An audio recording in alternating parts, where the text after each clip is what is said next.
Hey guys, good afternoon. We're rocking with our new setup, seeing how it goes. I'm doing pretty good on time. And I have been humbled by my bangs today. I really have. This morning, I had the specific thought, the awareness, where I was like, you know what? When you have bangs, it's their world and you're just living in it. Remember yesterday? The bangs were amazing. I got specific compliments on the bangs. People were like, your bangs are fire, like the curtain, amazing. And now they're doing their fucking best, but aren't we all?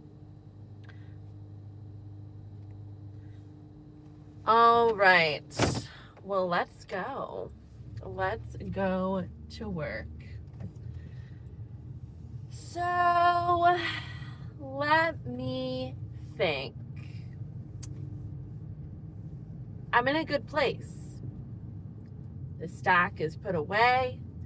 The counter is clean. The reports are in. I am ready to make money and to set up the stage to have some great events. I had this lady come yesterday who's a regular of the counter, and I like her, but she is kind of a pain in the ass if we're being for real. She's one of those people that, like, she is, like I said, I like her, but she's one of those people that just, like, pathologically returns things, but not enough to the point where I'm like, bitch, I am not dealing with you anymore. Like, she supported my events. However, I will say, like, for example, at the event, she got a foundation, and she still uses the foundation to this day, but she changed out the colors like 2 times, and it's like, Jesus Christ. And then, like, she got the burgundy or no, maybe it was her sister, because she brought her sister to it. I don't know. She's just swapped out, like, so many things. Like, she's so sensitive, and she doesn't give any time to reflect on a purchase. Like, I really just don't understand that. Because when I buy something, unless there's something crazy wrong with it, which I can't even think of a time that there ever has been. I can't think of a time that I have ever returned makeup, to be honest with you. I'm just going to figure out how I can best use it, like what I'm going to use it for, and I'm just not going to buy it again. But that's just me. We live in a wasteful society, and that has definitely been something that I've had to learn to get over. Like, it still bothers me when I see people being wasteful and just so, like,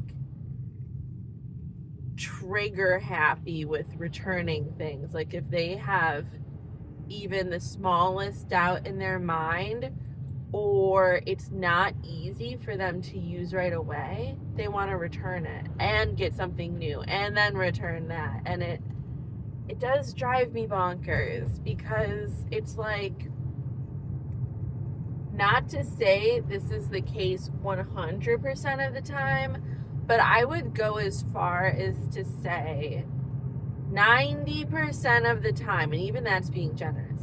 Like, these brands are the experts.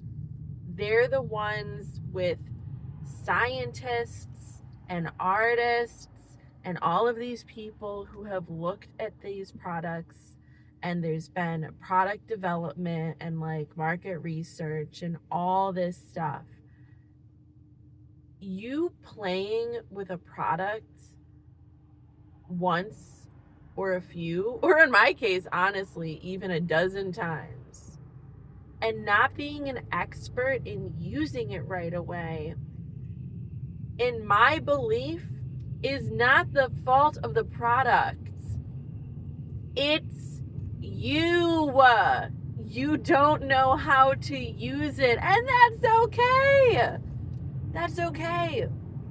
You're gonna save so much more money if you stop going to every brand in search of this magic divine product that you don't have to spend any time playing with and practicing with and learning how to use it.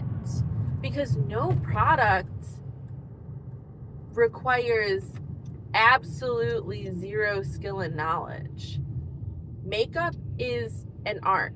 Now, it's not like everybody who uses makeup is viewing it through their lens and they're like, every day I do my face art. No, most of the people who wear makeup, they just want solid products to work with that they're going to apply and be done with it. And I totally understand that. But there's still a learning curve to everything. Like, throwing a ball is fundamentally a very simple task to complete.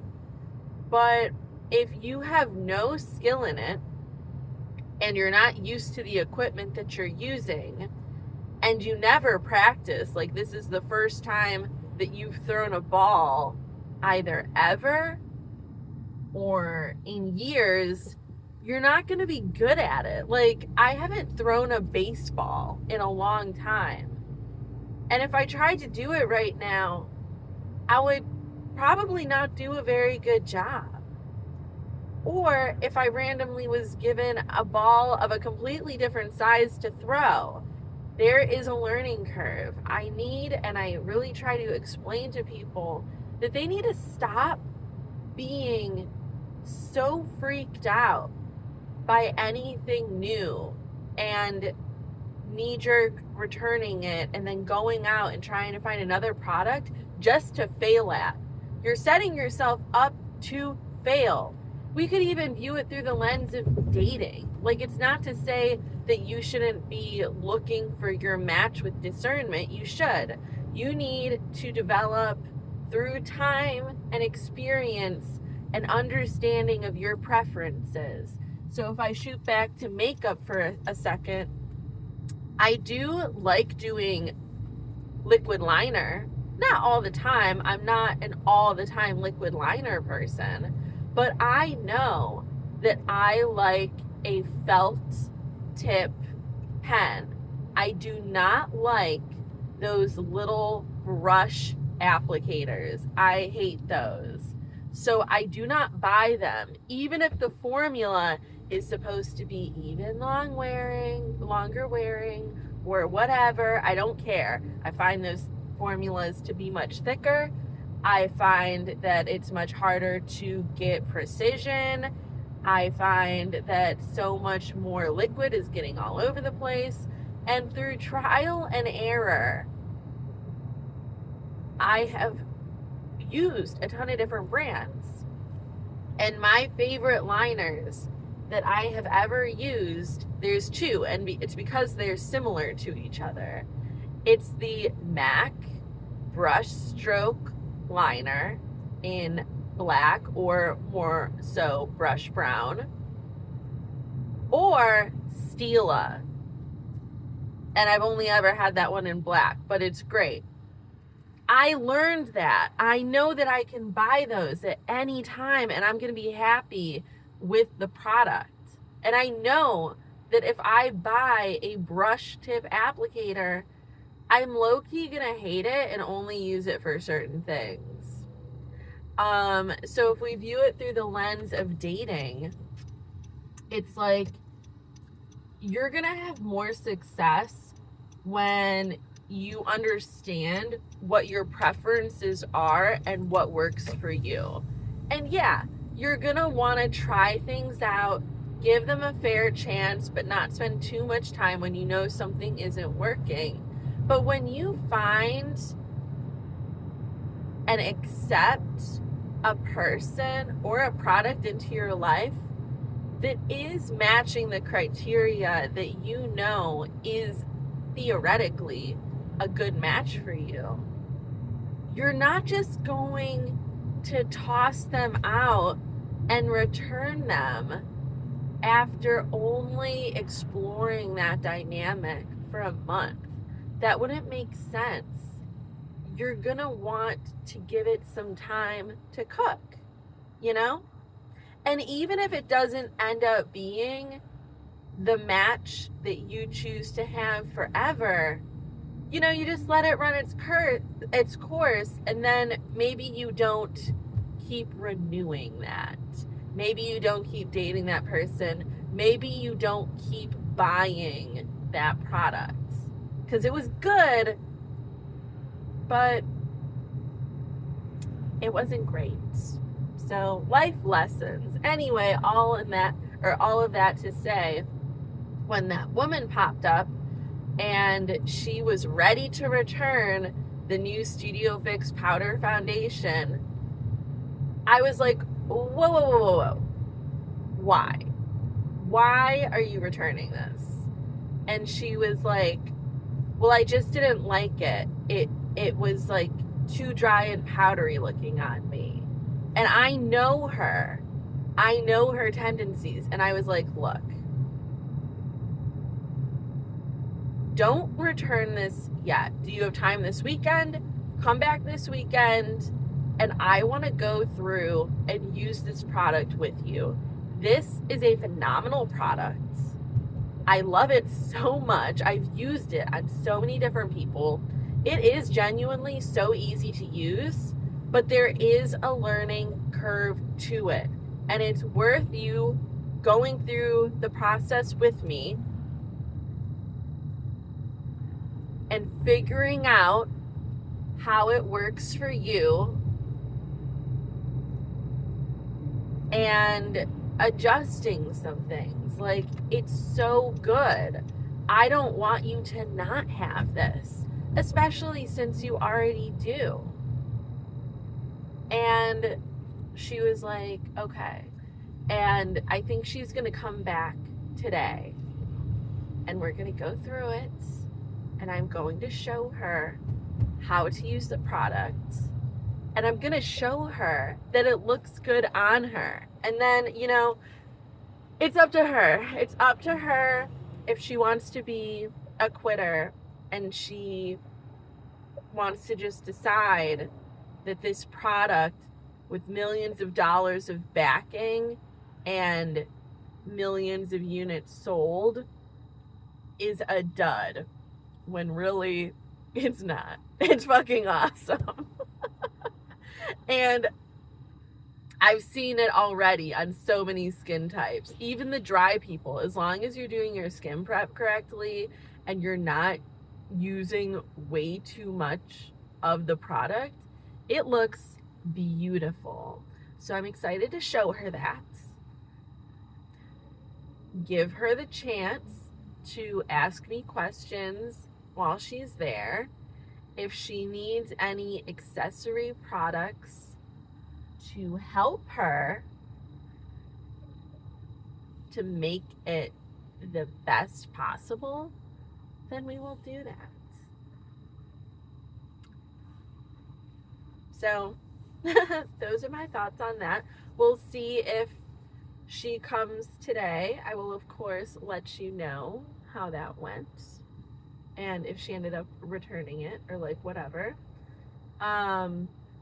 Some people just need extra time, and I think at this point the reason why she's gonna hear me out and she's gonna come back instead of returning it is because I have worked with her so many times and we've built a level of trust to where she's gonna give me a shot, you know? And I appreciate that. The trust means a lot to me.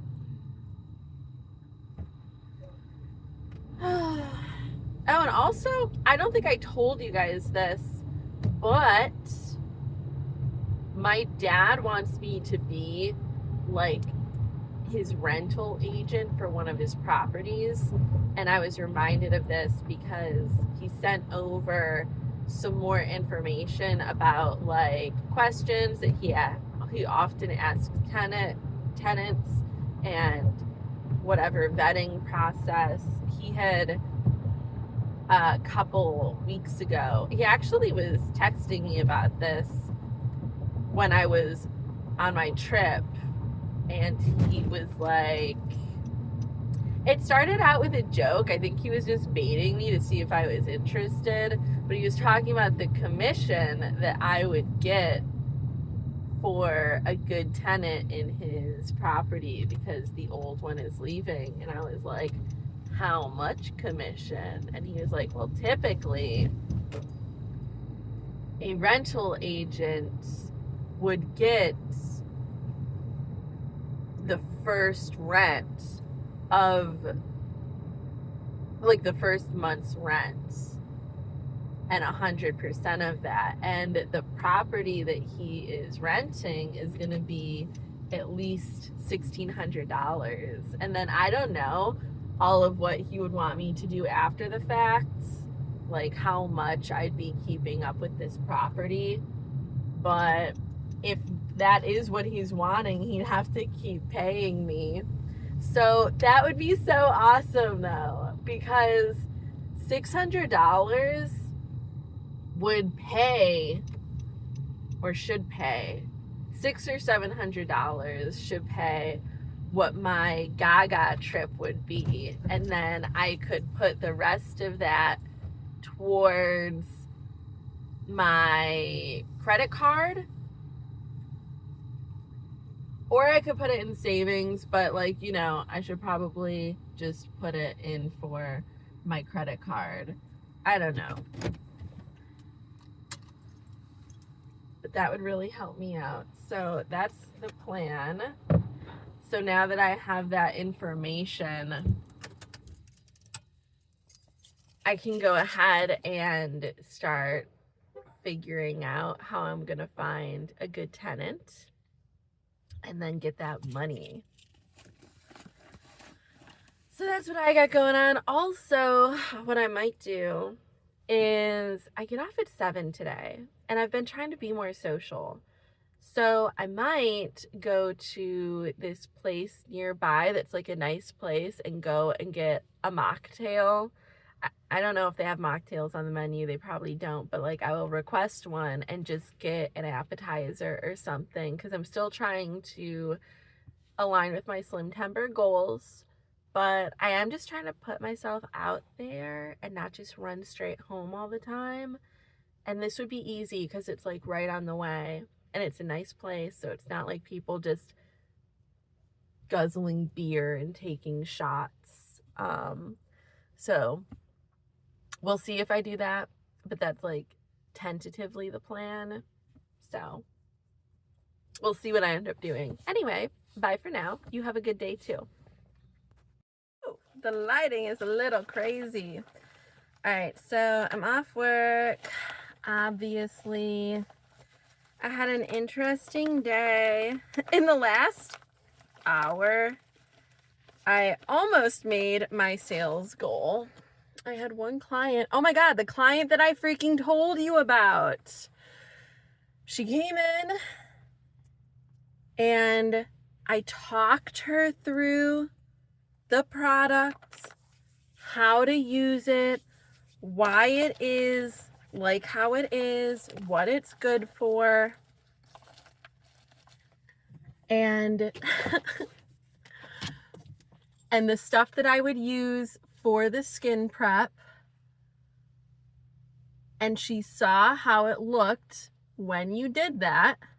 And instead of returning that powder and a lip product I didn't even know she was going to attempt to return, she ended up keeping both of those products. And she spent $260.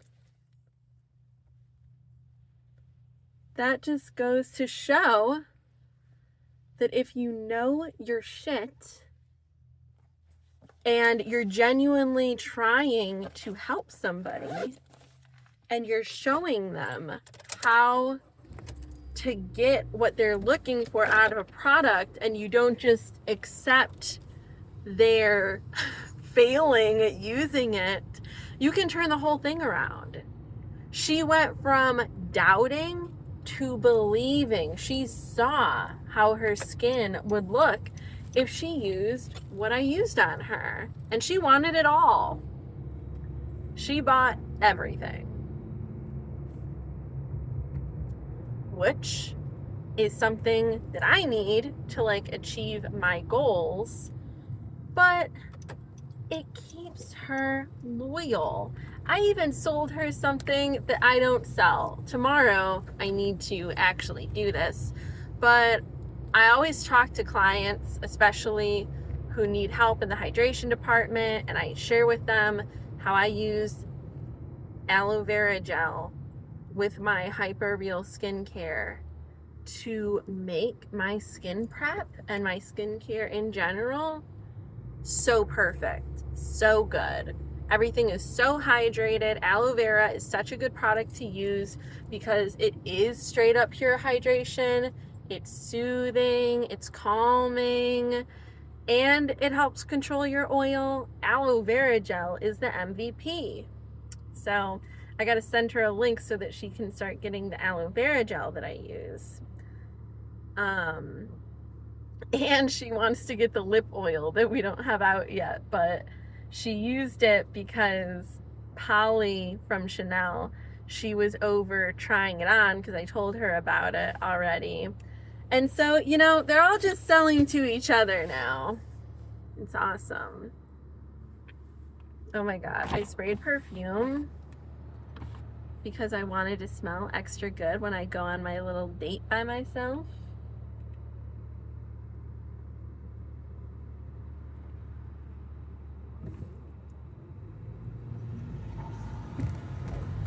And now it smells too strongly of Burberry Goddess in here. But it's still light out.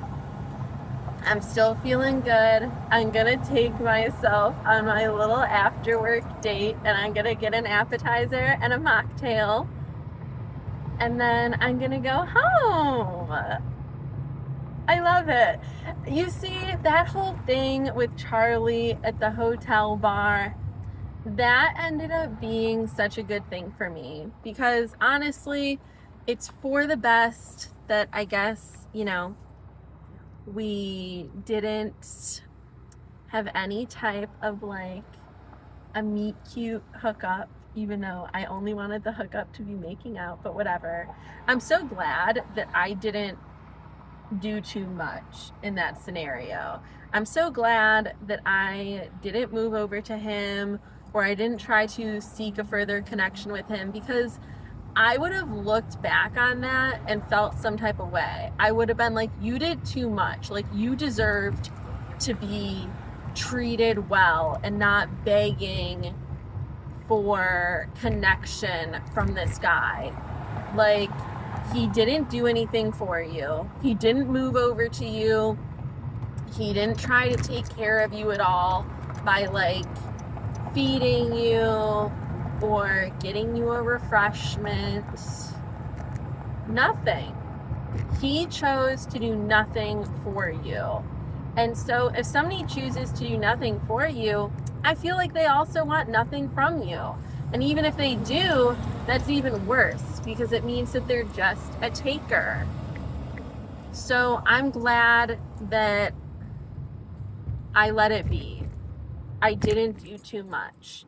I didn't encounter this guy who wanted to do nothing for me and then also gave him connection to me and like gave him a kiss. I would have not been proud of myself after that. But I am proud of myself now that I stayed in my seat and I just said bye. And maybe I waited too long because I was too like hopeful. I was too like curious. Although I really didn't stay that late. I stayed until like 10, which was kind of my max time that I was going to be there. So I did still honor what I said.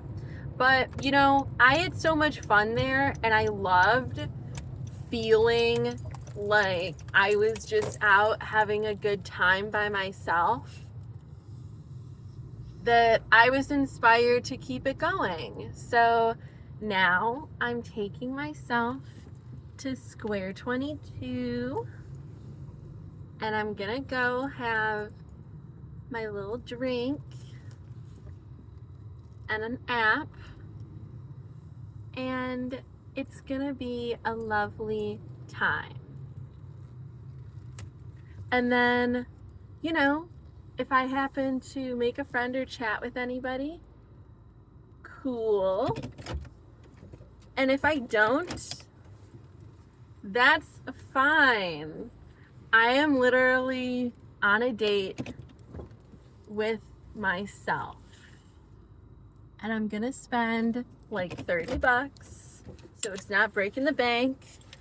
I'm not gonna get like a full dinner, so it's not breaking, you know, my caloric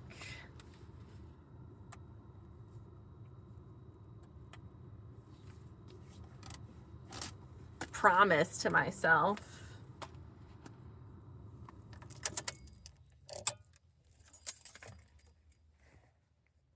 Am I gonna bring all these with me?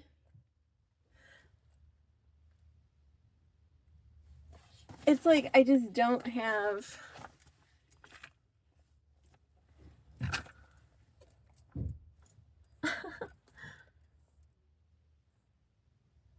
Alright, I won't bring my planner with me. I will just bring my little journal and my wallet, and that'll be enough.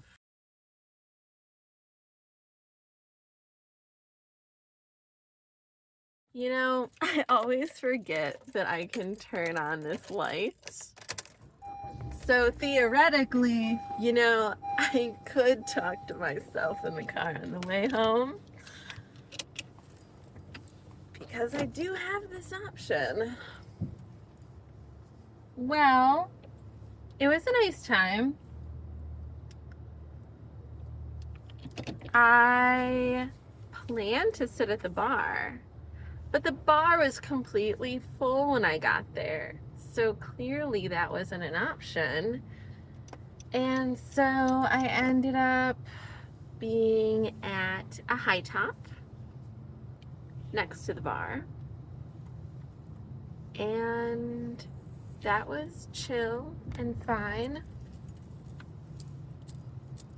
It was probably better because for the lineup of people that were there, I think I would have just ended up being ignored by all the couples.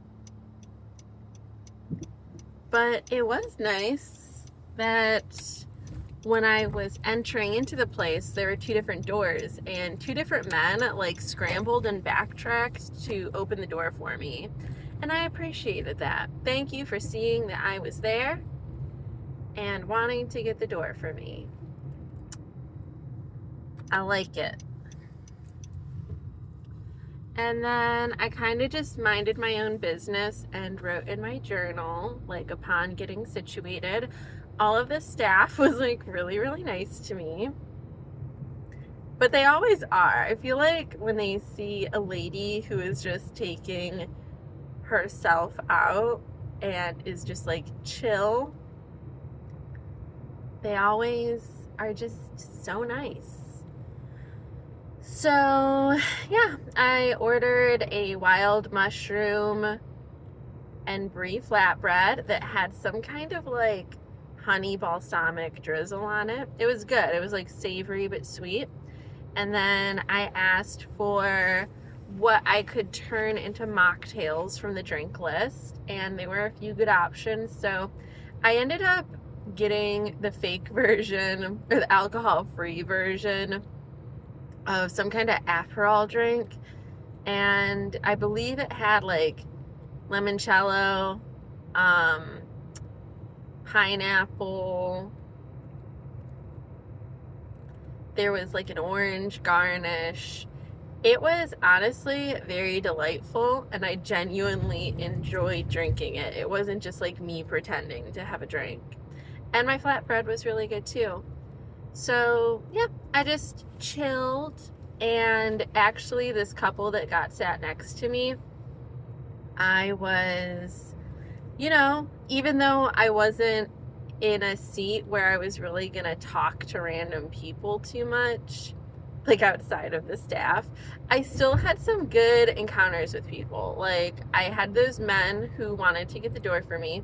When I went to the bathroom to wash my hands, I had a nice conversation with the woman in there, and I gave her some compliments, and she was very appreciative. She told me about the origins of her jewelry, and I just really liked her look. Like, she had a really pretty shirt on and nice accessories, and she was happy to share with me about them. And then when I was sitting at the table and that couple came, I held the woman's eye for just a second because I liked looking at her, and I gave her a little smile, and all of a sudden she was just like convinced that she knew me. She was like, "Chris?" And I was like, "Who, me?" And she was like, "Yeah, Chris." And I was like, "No, I'm not Chris." And she said, "Okay, you look just like somebody that I went to school with." And I was like, "Oh, okay. Well, not me, but like, I appreciate it." And then she was like, "Then you must be her daughter." And I'm like, "Unfortunately, nope, my mama is not Chris." And she was like, "Okay, well, you look like you're in their family or something." I'm like, "Okay." And it was short and sweet, but sweet nonetheless. And that just kind of goes to show when you do hold people's eye contact and, you look nice and pleasant, they're going to generate some positive association with you, even if it's completely made up. Like, she liked me enough for her brain to instantly just be like, "Where do I know this person? I know her. I'm sure of it. I like her. I know her. She must be this person. Oh, she's not this person. Well, she must be this person." And none of that was accurate, but it's still like a sweet reaction. So, all in all, I'm glad that I went out and took myself on another little outing. Maybe I'll try to do this once a week because, well, I could either do it on one of the days that I'm off, which, I might make a habit of going to Flower on Freeman and hang out there. And there they literally have a mocktail list. And part of that is because my friend that bartends there, is sober now, so he gets it. He always has good non-alcoholic options, and the whole situation there is like, you're not getting dinner, like you're getting small plates that are bouge, like how I got the chicken liver last time, and it was so good. So yeah, I could do that, or since I am usually off on Fridays at 7, I could do this too. And then it's like, ooh, I went out for the weekend. So yeah. I think I'm gonna stop and get gas. That wasn't part of the plan, but I am pretty close to E, so I should probably do it. And I guess I should say goodnight for the evening. I'm probably not gonna hop back on, but I guess you never know. I'm doing all kinds of unexpected things. So I'll just say goodnight for now. It was a good day, and see you tomorrow. See you in the car tomorrow. Love you. Bye.